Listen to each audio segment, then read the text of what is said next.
Welcome to the Hard Skills Show, where we discuss how to develop the nuanced hard skills, meaning the most challenging soft skills needed to make a real impact through your leadership. I'm your host, Dr. Mira Brancu. I'm a leadership consulting and coaching psychologist, founder of the Tower Scope Leadership Academy, an associate professor, a Psychology Today columnist, author of The Millennial's Guide to Workplace Politics, and I've had my own leadership career well before transitioning to helping teams and high-achieving women navigate their leadership complexities. Now, for this episode, I want you to think about this. Do you ever feel like, I don't even know where to start? Like you have so many different paths you can take. You've gotten so much advice, but now you're feeling overwhelmed with which path is right? Well, if it's particular, especially to your business, this might be the right episode to help you gain some clarity around where to start. Thank you for joining us today on your journey. Before I introduce you to our guest today, if you haven't yet checked out my newest free resources for saying no, setting boundaries, and overcoming self-sabotaging beliefs rooted in negative societal messages, you have to check these out. They came out of an episode that I aired on a topic based on a book that I'm currently working on. And you can find them at gotowerscope.com/resources and click on the other free resources to find them. Now, I mention it because I focus on helping leaders develop the right strategy to navigate the complexities of internal and external personal factors required for leadership success. Our guest today brings a different take, helping business owners develop the right strategy to navigate the complexities of business development and growth. Now, you might be wondering why I have a marketing and business development expert on my show today, given the fact that I normally focus on coaching and organizational development experts. But when Michelle and I got talking, I thought, dang, what an interesting twist to connect how she thinks about business development strategy with how I think about leadership strategy when it comes to decision-making and actions for success, because there's some interesting overlaps there, okay? So now, without any further ado, I'm super excited to introduce our special guest today, Michelle Warner. Michelle designs tiny companies that are built for the long run. I love that tagline. She's got an MBA from one of the world's top business schools, over 15 years growing small businesses, is the creator of Networking That Pays, which she describes as the introvert-friendly, always awkward-free connection system that brings in reliable leads, consistent referrals, and meaningful connections for your business in just one message a day. I mean, if that doesn't speak to you, I don't know what was. She also has a new podcast, Sequence Over Strategy. It's literally on my phone right now. I've been listening to it, eating it up. I love it. I love all the things that she has to say. So welcome, Michelle, to the show. Oh, thank you so much for having me. And thanks for having the podcast up. That was fun to see it on your phone. Yeah, absolutely. So so this episode is going to be a little bit different than my usual, in that together we're going to be co-exploring the connections between our different ways of working with leaders and creating new insights for leaders who are focused on both building their businesses while also managing the internal and external people stuff. And those of you who aren't building your business, but are growing your influence and impact within an organization, I definitely do think that this is for you as well. Okay. A great topic for season 4's focus on navigating leadership complexity. Are you ready? Okay, let's get started. Get out whatever you like to take notes with. I'm a big pen and paper person, but you can take out your devices to take notes, reflect deeply, and identify at least one small step to further your hard skills muscle.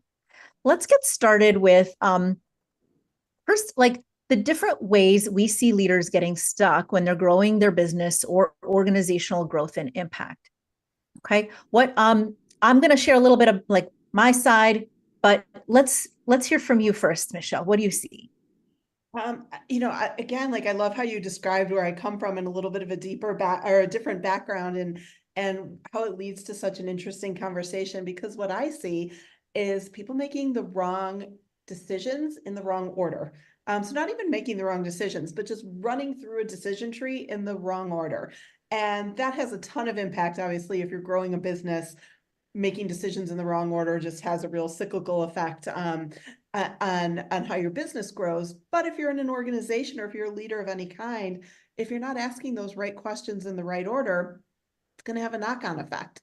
And it's going to eventually start multiplying on itself to the point where you're going to probably get some results that aren't so interesting. Absolutely, 100%. So I'm gonna like share what I'm thinking about when I work with leaders when it comes to the wrong order. And I'd love to hear, like, do you see the same kinds of things? Do you see different things? So for me, um, one thing that we talk a lot about is when should I come in to a process to help people? So for example, sometimes they see a problem with employees not getting along. So they want me to come in and they want me to work directly with the employees that are not getting along. And that seems very obvious and straightforward. Employees are not getting along. There's conflict on a team. Please come in, do a training, and help them. On the surface, that makes sense. However, what I want to know is what is the root cause of that, right? And I bet we have in common a root cause analysis kind of framework or structure in our heads where we try to figure out like, but where did this start in the first place, right? Like, did it actually start with the employees? Or is there something happening in the structure, the processes, the systems that are causing them to get agitated and butt heads? And that's just a surface level symptom problem.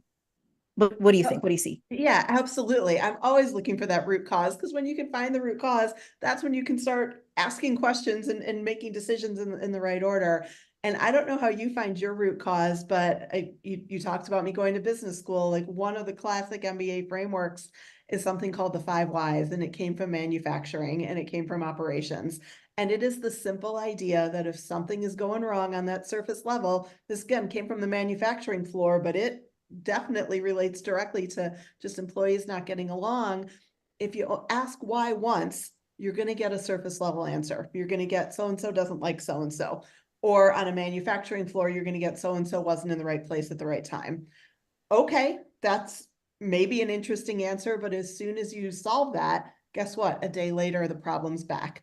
Because in the framework I use, you have to ask why 5 times. And when you ask why 5 times, then once you get to that fifth why, now you're getting to the root issue. And now you're getting to something that if you can solve and crack that, then the rest of the stuff that you found will take care of itself. Yeah, Does that sound absolutely. like what you Yeah, do? totally. I am going to describe a situation that I see in a second, but I'd love for you to start with just an example of like a typical sort of like what is a typical challenge that a business owner might come to you where you start thinking, I better start the 5 whys. And how does that look like? Like on, if I were watching this conversation, what does it look like? Yeah, and even if you don't have a business, you will be able to relate to this one because over and over again, it's I don't have enough leads, right? I don't have enough Yes. leads. Yes. So I think tomorrow I'm going to start dancing on TikTok, posting on LinkedIn 14,000 times a day. I'm being dramatic now, but this is Yeah. really how people respond when they don't have enough leads. They look at that, they ask a first level why. Why don't I have enough leads? I'm not loud enough on social media. And so their answer is, I'm just going to start screaming from the rooftops everywhere. And no. The root cause is much deeper than that. We have to ask, why don't we have those leads many more layers down? And we come to, messaging issues. You're not clear. You don't even know what you're selling. You don't know who you're selling it to. And so I don't care what you start screaming from the rooftops on social media. No one's going to notice because you're unclear about what you're selling, what you're doing. So does that mean that um, depending on the, you could have the same question from 5 different people. I'm not getting enough leads, right? But Yep. you might have a different root cause for each one of those 5 people. Absolutely. So when I'm looking at a business and if they're coming to me with I don't have enough leads, what I'm going to immediately do is start going through the 5 whys. And I have a process where we diagnose what's going on with your business. And during that process, we drill down and we start looking at what's the product mix, who is the customer, who do you want to sell to, and how are you marketing to them? Those are I call those the big three components of a business on the public facing side of things. And what is really interesting is that those three components need to be in alignment. And that's a big trendy word, but it is true. Your product mix has to be in alignment, i.e. needs to be wanted by the customers. And then there's actually a type of marketing that is going to be in alignment with what you are trying to sell. And many, many times, people are not in alignment with that. And so that can cause any number of issues, from minor, where you're just not, you don't quite have enough leads, to putting a business completely out of business if you don't have enough. And it just depends on how much noise and inefficiency and how out of alignment you are. And so when I have someone come to me and say, I don't have enough leads, we drill down and we diagnose, is it a product mix problem? Is it a customer problem? Is it a marketing problem? Or is it a problem in how all of those things are interacting with each other? And therefore, maybe you don't technically have a product mix problem, but you do because it's not in alignment with the customer or the marketing. So therefore, we need to change one of those things to get them back into alignment. Yeah. And I think that what that means is there's a different intervention for a different root cause. Now, it's not like endless numbers of interventions, right? But piecing together what the intervention is for the root cause is important. And I was just writing about this in my new book. So like, it's so fresh in my mind right now, how to think about this. Like, it's like coming to the doctor and saying, I have a headache. Okay. A headache can be caused by a billion things, right? It could be, migraines, tension headaches, stress. It could also be very, very serious things that you have to address immediately, aneurysms, strokes, all kinds of things. And so knowing why you have the headache so that you're not offered like, an aspirin, but rather targeting what will completely cure the issue and hopefully save you or your business is critical. Otherwise, it's like, continuing to apply Band-Aids or pills that don't work or whatever, right? Absolutely. Absolutely. And it can also expose choices. That's one thing I say is like, when we get down to the root cause, I don't necessarily care what choices you make about if your three things are out of alignment. We can choose different combinations thereof. You're in a position of power to make that choice. The only thing I care about is that you get things back into alignment. And so I think as a leader, that's also really interesting. If you have a team that's fighting, if you have any kind of situation, we can drill down to the root cause. It's most likely you have some choices in there of how to address it then. Great. So this leads me to wonder, how does somebody know they're doing the wrong thing? So we're reaching an ad break, and when we come back, let's explore like, how can we figure out the signs to know that we're not going in the right direction in order to course correct. All right. So you are listening to The Hard Skills with me, Dr. Mira Brancu, and our guest, Michelle Warner. We air on Tuesdays at 5 p.m. Eastern. If you would like to join us online right now and ask questions that we can answer in real time, you can find us on LinkedIn or YouTube at talkradio.nyc. And we'll be right back with our guest in just a moment. Are you a conscious co-creator? Are you on a quest to raise your vibration and your consciousness? I'm Sam Leibowitz, your conscious consultant, and on my show, The Conscious Consultant Hour, Awakening Humanity, we will touch upon all these topics and more. Listen live at our new time on Thursdays at 12 noon Eastern Time. That's The Conscious Consultant Hour, Awakening Humanity, Thursdays 12 noon on talkradio.nyc.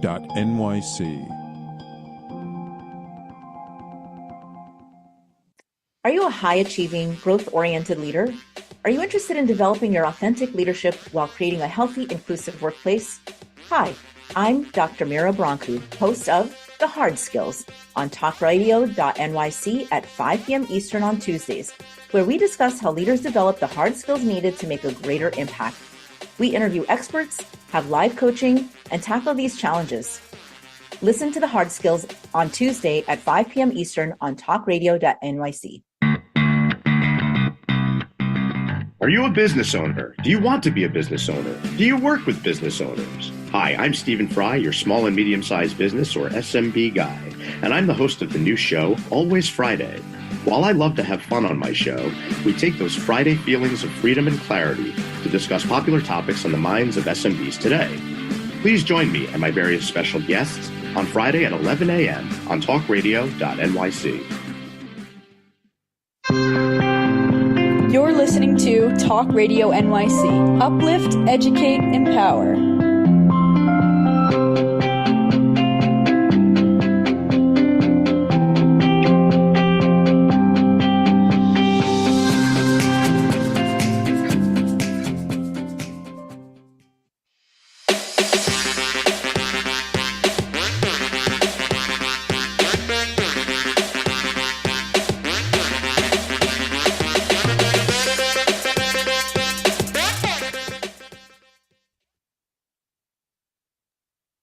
Welcome back to the Hard Skills with me, Dr. Mira Brancu, and our guest, Michelle Warner.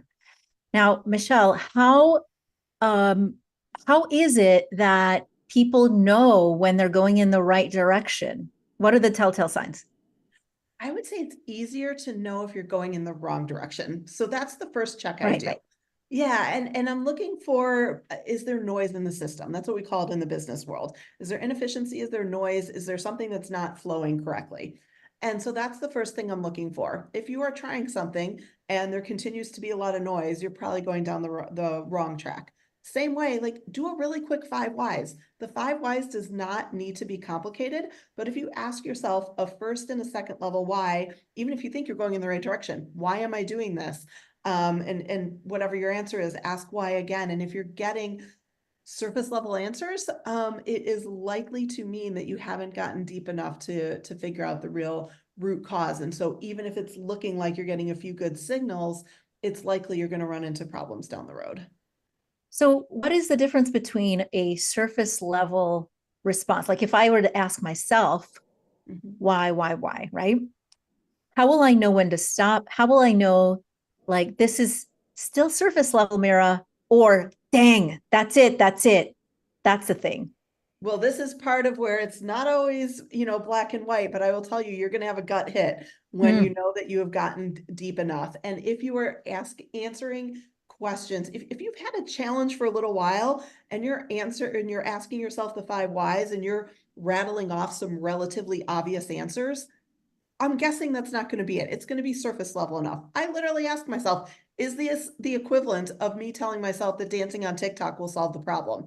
And if it is, then I know that I probably haven't solved the problem and I need to go a little bit deeper and come to something that surprises me, right? Or that makes me think twice, because then I know that I'm onto something.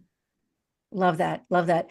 This is just inspiring me just to give an example of my experiences with this and what the gut like oof that you just mentioned feels like. Yeah. So I'm going to literally read from the chapter I just wrote because it's so fresh in my mind. So let me start with Elaine. Elaine was the reason I started writing this book. Among all my clients, she had the greatest challenge letting go of one thing, the intractable idea that quitting anything meant failure. And yet she was burned out, exhausted, frustrated, and confused as to why all her efforts were backfiring at best and bringing unwanted negative scrutiny and investigations at worst. Elaine was unbelievably talented, driven, high achieving, highly likable, and humble.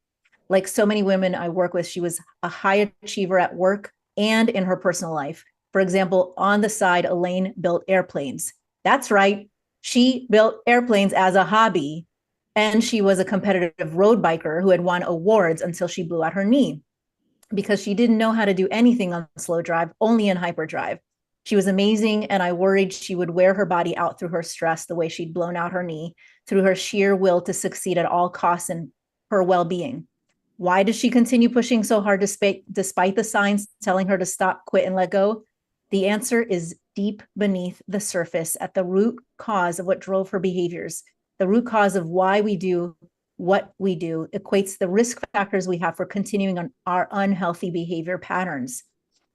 And I'll just skip over to where I talk about the why that I asked her. Me, why do you feel like a failure, Elaine? Because I haven't accomplished everything I set out to that I promised I would. Me, why do you think you haven't accomplished everything like you set out to? Because I didn't have access to the right policies, which led people to complaining. Why didn't you have access to those policies? Because no one told me about them. Why did no one tell you about them? I don't know, they should have. It would have been part of a normal onboarding process, but I was just thrown into this job with no onboarding process. Why were you thrown into this without any onboarding process, including access and support to the appropriate resources to help you be successful if that's a normal part of the process? They were desperate to just fill the spot. They knew I was capable of a lot. None of this sounds like you quit anything. It sounds like they quit on you before you even started. Oof. Yeah. That's the gut, right? Yep. Yep. Right there. In that moment where you have the realization they were in a rush, they like that's going to jump out at you, right? Everything else feels a little surface level. Oh, I didn't have the right documents. And okay, that's a breakdown somewhere. Let's get to the reason why there was a breakdown. Yes. Okay. So we've asked the 5 whys. You and I have gotten to that root cause. Let's talk through now when you work with a business owner and you've gotten down to where they got stuck. Mm-hmm. What do they do then? How do they get unstuck? That's where I was talking a little bit. Then we've exposed choices. And that is a really powerful place to be. So when you're hanging out at the top level whys, your first or second level why, you might feel like you have choices, but what you're really doing is just kind of throwing spaghetti at the wall. When you get down to that root cause, there are probably a couple of different ways to solve something. So again, when I'm getting to a root cause, I am finding in a business, is your product mix in alignment with your customer mix, in alignment with your marketing mix? Our answer is usually no.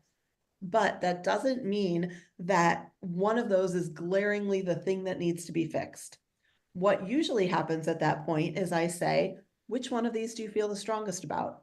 Do you feel the strongest about continuing to serve these customers you've always been serving? Do you feel the strongest about this product you have on the market? Do you feel the strongest about how you like to market? Great, pick one of those and then talk about making decisions in the right order. When we have picked one of those, now we can look at the other two and say, okay, what do we want to change about those two in order to be in alignment with the thing that you just picked? And so when we get to that foundational level, and leaders are in the same situation, right? You probably can start in one place that feels strongest to you, and then layer the other stuff on top of that. So let's take a couple of examples just to make this real. Let's say you have a business owner who realizes that they feel kind of strongly about their customer mix being a little bit off, right? Okay. So they're feeling like some of the customers that they get, they're constantly having to compromise with the pricing or how much they deliver. There's a lot of negotiation. There's a lot of back and forth. It just feels kind of like arduous or just off. Yeah. Does that mean that when you talk about like sequence over strategy, that they should start with the customer mix first and then make some decisions after that? Yeah, if that's the situation that we're in, and this happens all the time, especially super small businesses who are run by 1 or 2 people, those businesses grow up and mature, and they get to a place where they're a little frustrated with their original customers. And so they have to mature the customer base. And so it is very common that we get down there and they say, you know what, I actually don't like my customers anymore. And so how can we either change the customer, or what is even more common that happens is that they have matured their product. A reason why customers would be kind of frustrated or negotiating is that a business has switched its product up a little bit and it's no longer a match for those original customers. The business never got around to updating how they market. So a lot of times what we'll do is we'll say, hey, I hear you that your customers are frustrating you. Is it because you actually really enjoy this product that you're putting out into the world right now, and they're actually not a match for that any longer?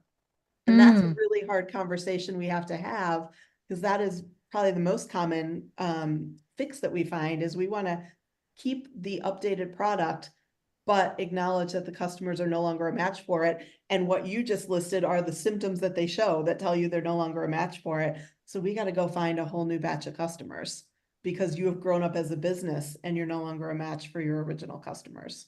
Yeah. And I'm appreciating also that even though like you're feeling like you need to start with the customer, Yeah. you're still targeting the alignment piece, the matching between does the product match your customers? Does the marketing match your customers and your product? And they all still have to go together. Exactly. And I could imagine this in a leadership scenario as a team is growing and changing. The same things would be happening, right? You get down to that foundational level, and there are probably similar components that contribute to a culture. And so I could see that you get down to that foundational level and you say, well, which one of these components isn't working anymore? And do we actually have to change that component, or is it that something else has changed? And so we want to zero in on that thing that has changed and really celebrate it. And therefore other things need to be updated. Yeah, that's absolutely true, especially when you have new members on a team, but nobody spent enough time sort of acknowledging the fact that the, member that left brought something really unique and only they were able to bring it. And then the new member doesn't bring that. And then all of a sudden there's conflict, and it's not about the new member as much as it is the loss of something that they're not going to be able to fill with somebody else in that position. That's the exact same situation as a product's growing up or customers are growing up and you're not meeting them. There's something missing there. You've inserted too much noise. It's just not working anymore. So let's get it down to the component parts, and you'll find a different way to fill what that missing person brought to the table. Yeah. And with your example and mine, if you find out that the person is in love with this product that they have now developed, but the customers don't fit, then what? What happens at that point? That's where we have a not so easy conversation, because what the choice typically becomes is that we have to let go of the old customer base and go find a new customer base. And that is a really painful part of, but common part of the evolution, especially of a small business that's run by one person or two people, because their natural curiosity grows up. They naturally do different things. So it makes sense that customer bases change. But that's not an easy place to be as a business owner. As you can imagine, having to almost restart and find a new customer base. And if they have to find a new customer base, that's when then the marketing mix comes into play, right? Exactly. Because different customer, the way I would describe this typically is we would have a lower maturity customer, a more beginner customer at the beginning. So the conversation we're usually having is that the product mix has gotten a little bit more developed. And so now their customer base is a little higher on a maturity level. And so a more mature customer responds to marketing in a different way than a less mature customer. The example I always use is there's someone out in the world today who is seeing an iPhone for the first time. That is an immature customer, nothing to do with their intelligence. They're just immature in the iPhone market. And there's also someone who has had every new iPhone on every new release date, and that would be a more mature customer. You would market to those people very differently. And so that's where you have to bring your marketing up to speed with the new customer base. Yeah, absolutely. And so when we're reaching an ad break, when we come back, maybe we can hear a little bit more about like what are the different things that we need to be thinking about with the marketing that target different customer needs and different product needs, because this is where it gets like super interesting for me. Yeah. And I do think that for leaders who are embedded in larger organizations, this is also kind of an interesting aspect of the challenges of not being able to meet all needs. So how do you then target the needs that are necessary, right? Yeah. So you're listening to The Hard Skills with me, Dr. Mira Brancu, and our guest today, Michelle Warner. We'll be right back in just a moment. Hey everybody, it's Tommy D, the nonprofit sector connector, coming at you from my attic. Each week here on talkradio.nyc, I host the program Philanthropy in Focus.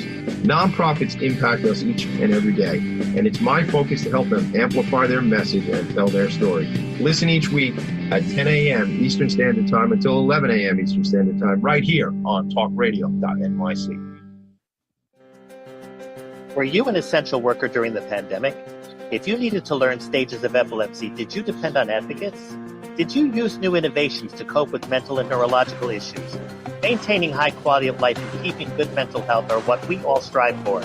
I'm Frank R. Harrison, host of Frank About Health, and each week top healthcare influencers, professionals, and innovators answer these questions and more. Stay tuned on Thursdays at 5 p.m. on talkradio.nyc, and I will continue to be frank about health with all of you. Are you a business owner? Do you want to be a business owner? Do you work with business owners? Hi, I'm Stephen Fry, your small and medium-sized business or SMB guy, and I'm the host of the new show, Always Friday. While I love to have fun on my show, we take those Friday feelings of freedom and clarity to discuss popular topics on the minds of SMBs today. Please join me and my various special guests on Friday at 11 a.m. on talkradio.nyc. You're listening to Talk Radio NYC at www.talkradio.nyc. Now broadcasting 24 hours a day.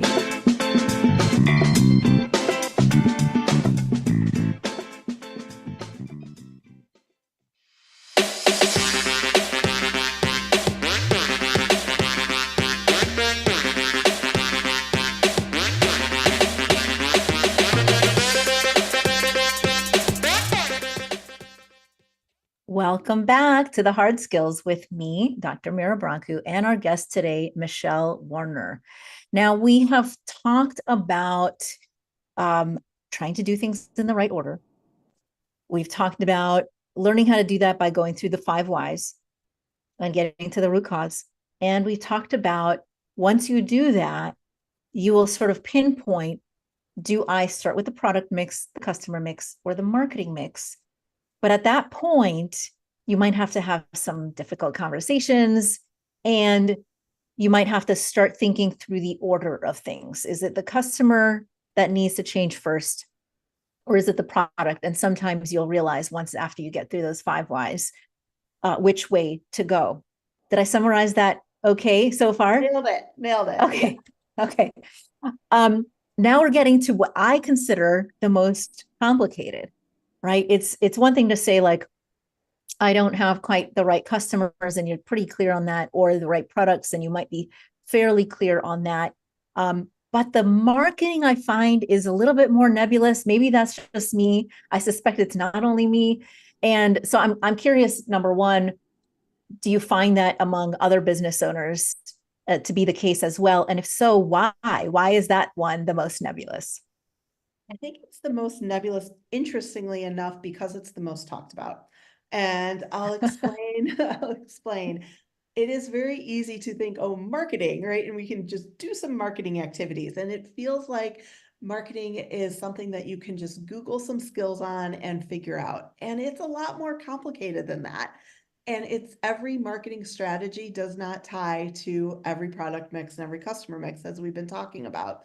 And so I think it feels a little bit, I always say it's just like this amorphous blob, like I'm going to market, and that is really confusing. So instead, again, in terms of talking it down to size, making the right decisions in the right order, we want to stay away from choosing a marketing strategy. And when I say choosing a marketing strategy, I'm talking about, am I going to be present on LinkedIn? Am I going to be present on Facebook? Am I going to launch a podcast? Those are marketing strategies. Those are the last decisions you make. And instead, you want to first define how your audience is going to respond to what is essentially persuasion material. So I'm going to take a leap and say, if you're the leader of an organization, this is kind of the same conversation, because you are trying to persuade your team, or either a micro team or an entire organization, right? And in order to do that, you have to first understand who are you trying to persuade and why, and what are the dynamics of that group. And this is where I talk about something I call the marketing continuum. And I'm Italian, I keep using the hands going. But the continuum is just a line. And all marketing strategies are in alignment somewhere on this line. Every marketing strategy you could have is somewhere on it. The left side of this continuum is made up of what I call relationship strategies. And the right side is made up of what I call traffic strategies. Now, relationship strategies are those that map really well when you are trying to reach fewer numbers of people and you want to have a bigger impact on them. And you want to have what we would call in the business world high conversion, meaning you would want a lot of your leads to close. So I could imagine in the traditional leadership role, if you are a manager, this would be when you are with your core team, where you want to have really high buy-in, and you want to have high relationship and high impact with everything that you say. We're going to look at relationship strategies to do that. Traffic strategies, on the other hand, are those strategies we use when we're more mass market. You want to reach you have to reach a ton of people, I should say. And that's going to lead to a little bit of lower conversion rates. And it is going to probably involve a little bit more of a generic product. And understanding how your product maps and how your customer maps. Again, if we have that customer who's seen an iPhone on day one, they're going to map to traffic strategies because that's, big populations, it's mass marketing. If you have someone who's really, really sophisticated, that's going to map to relationship strategies. You want to do things where you're going to be able to have high impact with them and really build a relationship.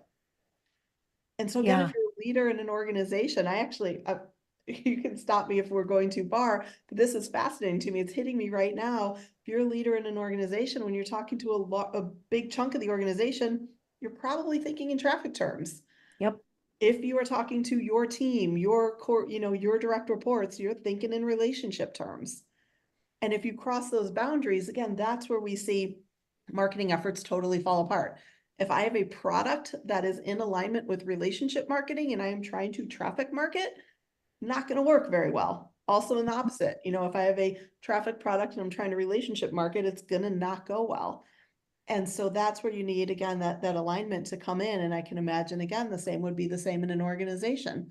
If you are throwing out a bunch of generic stuff to your core team of leaders, they're not going to buy in. But if you are going way too deep to your entire organization, they are also not going to buy in. And understanding that alignment in who your audience is really, really important. Absolutely. I'm thinking about when we talk with leaders about the 3 stages of change. It's vision, alignment, execution. There's too many leaders that want to jump from the visioning stage to the execution stage. Guess what happens when you jump from vision to execution with insufficient alignment? The execution falls apart. Why does it fall apart? Because you haven't gotten the buy-in from the right people at the right moment and stage in the right way. And what happens is people will, within an organization, people might undermine, they might criticize, they might get overwhelmed or confused, they might backtrack, they might sabotage. All of these efforts are because people did not buy in to the execution or the vision in the first place. So now they're picking it apart so that it doesn't happen because it doesn't make any sense to them, right? But when you're in the alignment phase, there's different kinds of communication. So there's the high level communication, and that's like the town halls, the email blasts, and it's super simple. And it's like bullet pointed, structured messages about why you're doing the thing you're doing and what will happen. Nothing so detailed that it's completely overwhelming and confusing to people, right? Then once you can offer that, there might be a subset of people who have much more questions or much more invested. They might be your subject matter experts, the people most likely to execute, the people who are most likely to be impacted. They're going to need much more of the relational stuff so that they get it, but they're also like getting emotionally excited and connected to your vision. These are 2 different ways of communicating, but you're going to overwhelm some people if you communicate this piece in this way. It's exactly what you just said. Exactly what you just said. So that's how you do it in the right order, right? Step 1 that everybody loves to skip. Step 1 here would be, let's take the different groups of people, plot them on the continuum. What type of communication do they need? Right. And I do the same thing with my customers. Who are your customers? where do they lie on the marketing continuum, given what we have? Yeah. And you Once can know where to also sit think, on that continuum, rest falls into place. You can now pick strategies.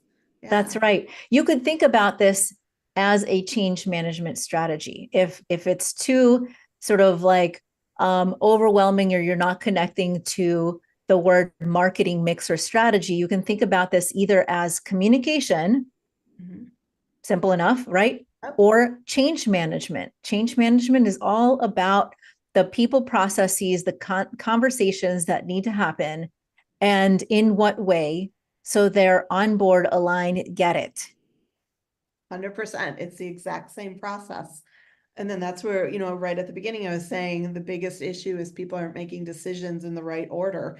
And once you understand where everyone is in that alignment, then it's really easy to make your decisions in the right order, because you're starting at the 5th level why, right? You're starting down at that root cause, or root foundation. In this case, you don't really have a problem yet, but root foundation, you're starting there by plotting everybody. And then you can layer on top, instead of what I could imagine happens, because it's what happens with my clients. You just start throwing strategies out there, right? My clients would be prone to just say, oh, I'm going to start writing more newsletters, or I'm going to start posting on social media. Whereas, folks in leadership might be prone to say, oh, we'll just have another, roundtable, or we'll just send out another email. And it's like, no, stop. Let's get down to the foundation first. Yeah. Now let's bring this to an even more personal level. Yeah. One of the things that I also talk with leaders about is not all leaders are the sort of like out there, extroverted, charismatic, shaking everybody's hand, holding the babies, kissing the babies, blah, blah, blah, right? Some people are just more thoughtful, methodical, careful, analytic, those kinds of things. And so I often talk with leaders about like, if you're by yourself, okay, you might need to be all things to all people, but usually there's a way to bring out your very best and have your style, be front and center in the way that you communicate, in the way that you connect with people. And if one thing just doesn't make sense or connects to you, they will know. People read that you're uncomfortable, and then they'll be uncomfortable, and then they won't buy in, but it's because they're reading that you're not bought into the way that you're communicating. I'm curious for you, when you're talking with small business owners, often they might be the only ones. What if their personality style doesn't match a kind of way and a way to market?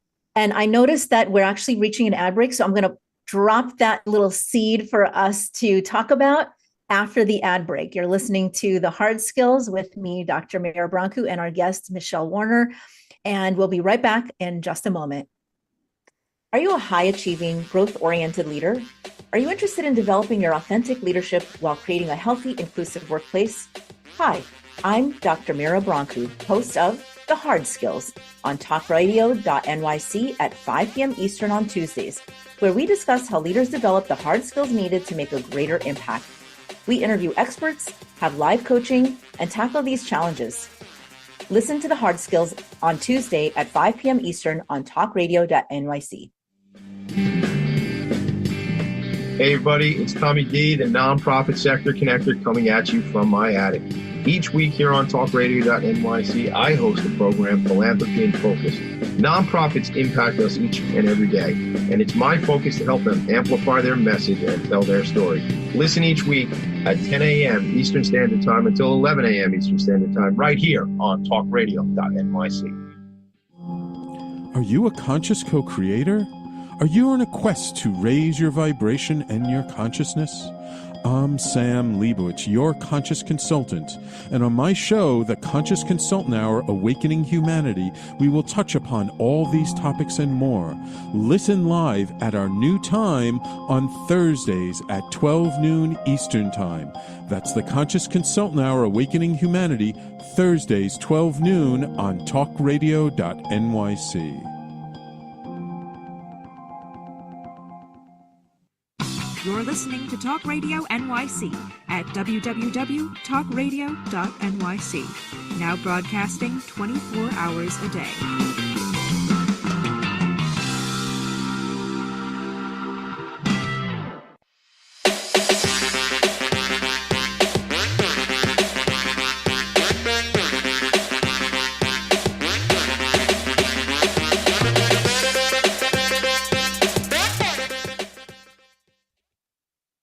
Welcome, welcome to the Hard Skills with me, Dr. Mira Brancu, and our guest, Michelle Warner.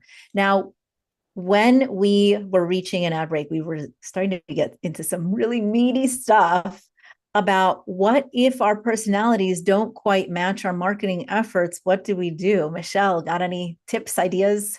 Yeah, this is also a conversation that comes up at that stage when we get it down to the component parts, because I talk about something called product market founder fit when you're working with really small businesses. So in the startup world, we talk a lot about product market fit, right? Your product has to be wanted by the market. Well, product market founder fit means the founder actually needs to want to do these things as well. So if we get to that component stage and we are looking at a product mix and a customer base that actually is in alignment with dancing on TikTok, because there are plenty of businesses that are, I always make a joke about it, but there's plenty of businesses that are in alignment with that. And I have a shy, introverted, uncomfortable founder, we're going to have a conversation about that. And because same as, you talking to your team, if you're trying to show up and market in a way that is not in alignment with your personality, it is going to be really, really tough in the super small business world, because you can't hide behind a brand or a marketing team or whatnot. And so sometimes we do. This is actually relatively uncommon because I think people tend to autocorrect into the right types of businesses, but we will sometimes have that conversation of, hey, this is the model you in theory prefer.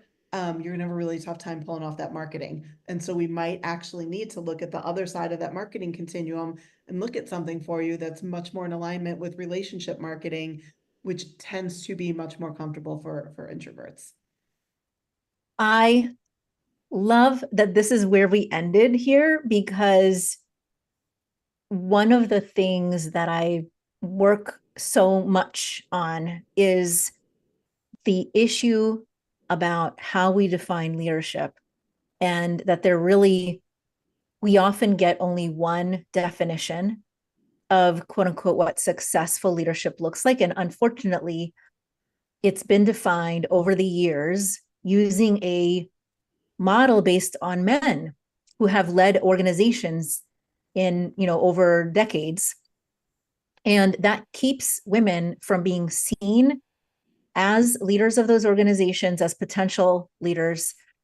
It keeps women from even seeing themselves as potential leaders in leadership roles, or wanting to see themselves in leadership roles, because they're only getting one message. And the reality is, not only can you be a great leader with lots of different kinds, personality styles and work styles, and be really successful, but a lot of what we're realizing now is there's better ways to lead in today's world than the old models. Maybe the old models fit just fine before, but right now, when we have incredible amounts of complexity, a lot of volatility in the market and in industries, a lot of crises nonstop without respite, and a lot of people needing much more support around mental health and wellness and flexibility, diversity. It requires a different leadership skill set and interest, a very relational one, by the way, a very collaborative one, by the way, and that hasn't always been valued or communicated that it has been of value. And yet it's incredibly powerful and successful and effective right now. And so part of it is working through unlearning what we assume to be successful models and learning what actually is successful for us and where are we pulled to that is a great fit for us. So I've got some leaders who would be, great at calming a very chaotic environment, but maybe are not visionaries. Well, you don't need a visionary trying to change up an entire system when the system needs to be calmed. That's for people who can do that, right? So there's just a lot of connection between what you just said in connecting what founders need to do for recognizing their very best and how to connect the product market founder fit. I love that. I love it too. And I run into the same thing with my founders. Relationship marketing isn't talked about a lot because it's behind the scenes. You don't see it. you see the louder traffic marketing. And so I have the same experience. I have founders who crave that type of business and have never seen examples of it. So they don't realize how successful it should be. And I love bringing it to light and showing them like it's possible and you don't have to have that big personality. Yeah. Yeah.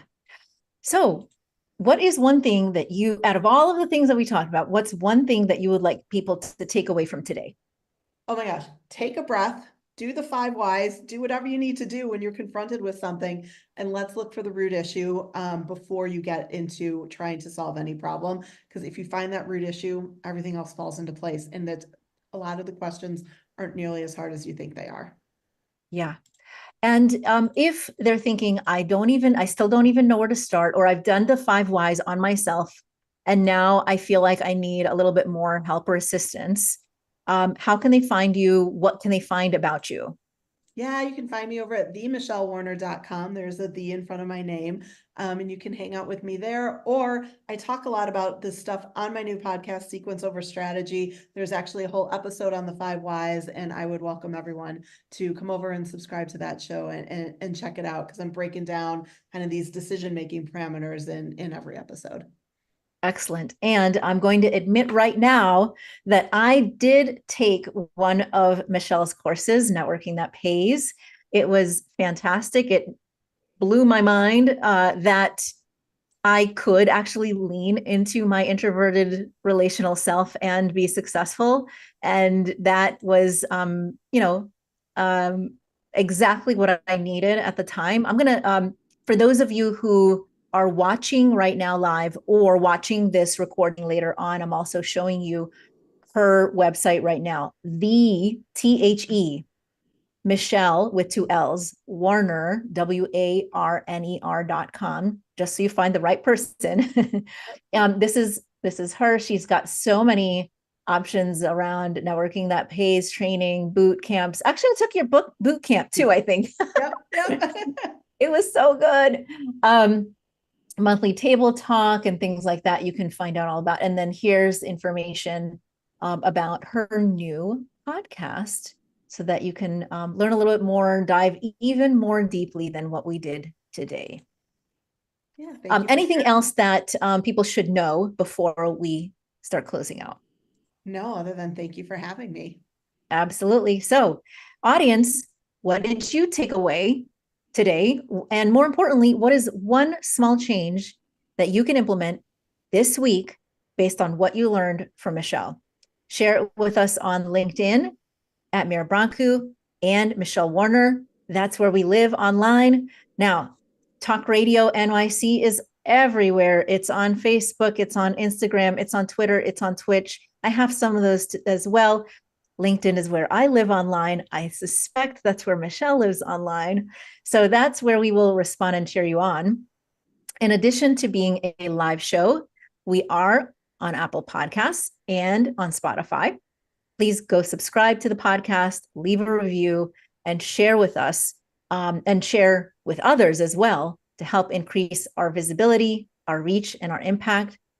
That's how you help us market, right? That's how you help us communicate with other people. So the stuff we talk about on the show is part of our research-based strategic leadership pathway model that we teach in our Tower Scope Leadership Academy, which is a private coaching and learning community for socially conscious leaders in healthcare, academia, tech, and STEM industries looking to make a greater impact. To learn more and apply, check us out at www.gotowerscope.com and click on Leadership Academy. And just so you know, we are opening applications in July, but you can still check us out. You can still prepare. You can look under the FAQs, the questions, and you can learn how to get some institutional support if you're seeking it. Now, go ahead and start preparing for that application now, okay? Thank you to Talk Radio.NYC for hosting. And before we go, I'm going to just share one last piece of information. I'm going to pull up my book chapter here, just so that you can sort of hear all of the different places that you can land if you did the 5 whys as a high achieving, driven woman who is getting stuck yourself. So some of the ones that I have are overvaluing, pleasing all people, over pleasing ourselves, serving others without boundaries, achieving more without eliminating anything, overvaluing perfection over progress, overvaluing overdoing everything versus strategically dividing one's energy, nurturing others' vision over nurturing our own, confusing pacing, urgency, and time with value. Ooh. Believing and valuing the majority or popular worldview about what's worthy as more accurate or important than our own, assuming we have more ability to impact a system than we actually do, and the addiction of saying yes. I might share more about that in the future, but you can see now this deep stuff when you do a root cause analysis the way that Michelle described. So reach out to us if you're looking for some support in either direction with your business or your leadership. Thank you again to everybody. I am Dr. Mira Brancu, the host of the Hard Skills Show. Thank you for joining us today with our guest, Michelle Warner. Michelle, thank you so much for joining us. Oh my goodness. Thank you for having me. This was really fun. Absolutely. Have a great rest of your day wherever you're tuning in from, everybody. Bye.